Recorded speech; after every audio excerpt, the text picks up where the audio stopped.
మురికి కూపం, పురుగుల బియ్యం, నాసిరకం ఆహార పదార్థాలే విద్యార్థులకు వడ్డింపు. సంక్షేమ హాస్టళ్లలో దారుణ పరిస్థితులు. జనగామ జిల్లా కేంద్రంలోని ధర్మకంచ ఎస్సీ బాలికల ప్రీ పోస్ట్ మెట్రిక్ వసతి గృహంలో నిలిచిపోయిన మురుగునీరు. ఏసీబీ ఆకస్మిక తనిఖీల్లో వెలుగులోకి. రాష్ట్ర వ్యాప్తంగా 10 హాస్టళ్లలో ఏకకాలంలో సోదాలు. పూర్తి అపరిశుభ్ర వాతావరణంలో కొనసాగుతున్న వసతి గృహాలు. అధ్వానంగా మరుగుదొడ్లు, బాత్రూంలు, వంటగదులది కూడా అదే పరిస్థితి ఉన్నది. రికార్డుల్లో అవకతవకలు, విద్యార్థుల సంఖ్యలో వ్యత్యాసాలు ఉన్నాయి. మెనూకు మంగళం అరటిపండ్లు, గుడ్లకు కోతగోసిరట. మొక్కుబడిగా వచ్చిపోతున్న వార్డెన్లు, తునికీలు, కొలతల అధికారులు, శానిటరీ ఫుడ్ ఇన్స్పెక్టర్లతో జాయింట్ ఆపరేషన్లు. ఇక రైట్, ఇది పరిస్థితి. గురుకులంలో నిన్న ఒక పరిస్థితి చూసినాం.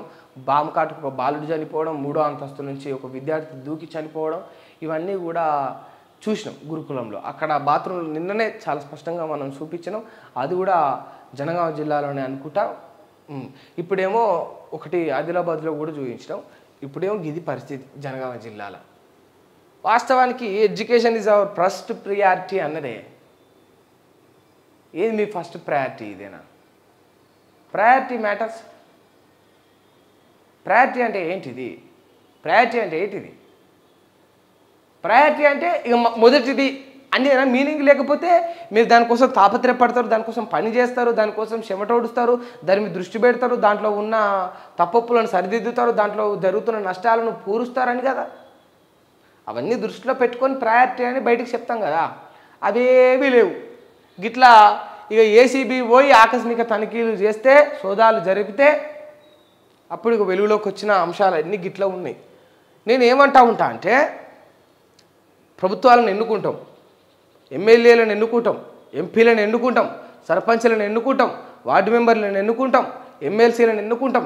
ఇంతమంది పోటుగాళ్ళను, పోతుమొగలను మనం ఎన్నుకొని చట్టసభలకు పంపి, ఓని రాజ్యసభకు పంపి, ఓని అసెంబ్లీకి పంపి, కొట్లాడుర్రి, ఫైట్ చేయర్రి, మాకోసం నిలబడుర్రి, మిమ్మల్ని నమ్ముతున్నామని ఓట్లేసి మనం పంపితే కొందరు మనలోని వ్యక్తులే, మన కుటుంబకులు కావచ్చు, మన బంధువులు కావచ్చు, మన కుటుంబ సభ్యులు కావచ్చు, మన మిత్రులు కావచ్చు, ఎవరైనా కావచ్చు, మనలోని వ్యక్తులే కొందరు మళ్ళా వాళ్ళకు కార్యకర్తలై వాళ్ళ జెండాలు మోసి కండువాలు కప్పుకొని జేజేలు గొలికి వాళ్ళకు సేవ చేస్తే వాళ్ళ అధికారంలోకి వచ్చిరే. అటువంటి వాళ్ళకు ఇంత కష్టపడ్డ మనకు ఉన్న వ్యత్యాసం ఏంటంటే, ల్యాండ్ క్రూజర్ కార్లు, అద్భుతమైన బంగళాలు, అన్నీ ఉచితాలు, free petrol, diesel, free food, free current bill, free gas, అన్నీ ఉచితం ఇచ్చి అంగరంగ వైభవంగా వాళ్ళు ఉంటారు. పదవి కాలం ముగిసిన తర్వాత 1000 కోట్ల అధిపతులు అవుతారు. ఓట్లేసి ఎన్నుకున్న మన పిల్లలకు ఆఖరికి గురుకులాల బాత్రూంలు కూడా సరిగ్గా లేవు, ఆఖరికి మరుగుదొడ్లు కూడా సరిగ్గా లేవు. అధ్వానంగా మరుగుదొడ్లు, బాత్రూంలు, వంటగదులది కూడా అదే పరిస్థితి. గిది పరిస్థితి. ఎందుకు ఇట్లా జరుగుతూ ఉన్నది? నేనేమంటా ఉన్నా అంటే, సెక్రటరేట్ అద్భుతంగా కట్టిండ్రు కదా, సెక్రటరేట్లో బాత్రూమ్ కూడా గిట్లనే అధ్వానంగా ఉంటుందా? అసెంబ్లీలో బాత్రూమ్ గిట్లనే అధ్వానంగా ఉంటుందా? మాకు ఒక సందేహం ఉన్నది. అసెంబ్లీలో బాత్రూమ్ అధ్వానంగా ఉంటుందా? ఎమ్మెల్యే క్వార్టర్స్లలో బాత్రూమ్లు అధ్వానంగా ఉంటాయా? మినిస్టర్ క్వార్టర్స్లలో బాత్రూమ్లు అధ్వానంగా ఉంటాయా? ఏం పాపం చేసిరు గురుకులలో పిల్లలు? ఏం పాపం చేసిరు వాళ్ళ తండ్రులు? మీకు ఓట్లేసి వాళ్ళ తల్లిదండ్రులు మీకు పాపం చేసిండ్రా? మిమ్మల్ని గెలిపించి వాళ్ళ తల్లిదండ్రులు మీకు అన్యాయం చేసిండ్రా? మిమ్మల్ని గెలిపించి మీకు ఆ అధికారాన్ని అంటగట్టి మిమ్మల్ని ఆ కుర్చీలో కూసబెట్టి ఈ గురుకులాల్లో చదివే పిల్లల యొక్క తండ్రులు, తల్లులు మీకేమైనా మోసం చేసిండ్రా? మరి వాళ్ళకెందుకు ఇటువంటి పరిస్థితి? మీకెందుకు అటువంటి రాజభోగాలు? ఎందుకు? 10 ఏళ్ళు పాలించిన ఆయనకు కావచ్చు, ఇప్పుడు పాలిస్తున్న మీకు కావచ్చు, రేపు ఇంకెవడొచ్చినా సరే నేను ప్రతి ఒక్కరిని అంటా ఉన్నా, ఎందుకు మీకు ఇంత విలాసవంతమైన జీవితం? వాళ్ళకెందుకు ఇంత దౌర్భాగ్యవంతమైన పరిస్థితి? ఎందుకు మీకు పడతలేవు? ఎందుకు మీకు కనబడతలేవు? అసలు యాక్షన్స్ తీసుకోవడం అంటే పాఠశాల యాజమాన్యం పైన, లేకపోతే ఆ యొక్క గురుకులం యాజమాన్యం పైన, ప్రిన్సిపల్ పైన, వానిపైన వీనిపైన కాదు, ప్రభుత్వం పైన వేయాలి. అసలు ప్రభుత్వం పైన తీసుకోవాలి యాక్షన్స్. నిధులు కేటాయిస్తున్నా పూర్తి స్థాయిలో. అసలు మధ్యవర్తి ఎవడు మింగుతా ఉన్న డబ్బులు, ఎన్ని కోట్లు కేటాయించినావు, ఎంత హామీ ఇచ్చినావు, నువ్వు ఇచ్చిన హామీలు ఎంతవరకు నెరవేర్చుకున్నావు అని ఒక్కసారి ఆ లెక్కలు అవన్నీ కూడా తీస్తే అసలు రంగు బయటపడుతుంది, అసలు తతంగం అంతా కనపడుతుంది. ఎందుకు అసలు ఏ రాజకీయ నాయకుడికి జరగని నష్టము, ఏ రాజకీయ నాయకుడికి ఉండని ఇటువంటి పరిస్థితి ఎందుకు ఓట్లేసి ఎన్నుకున్నాం మనకే? ఎందుకు మనకే? మనలో తిరుగుబాటు లేక, మనలో చైతన్యం లేక, మనలో ప్రశ్నించే తత్వం లేక మనం ఏం చేస్తాం?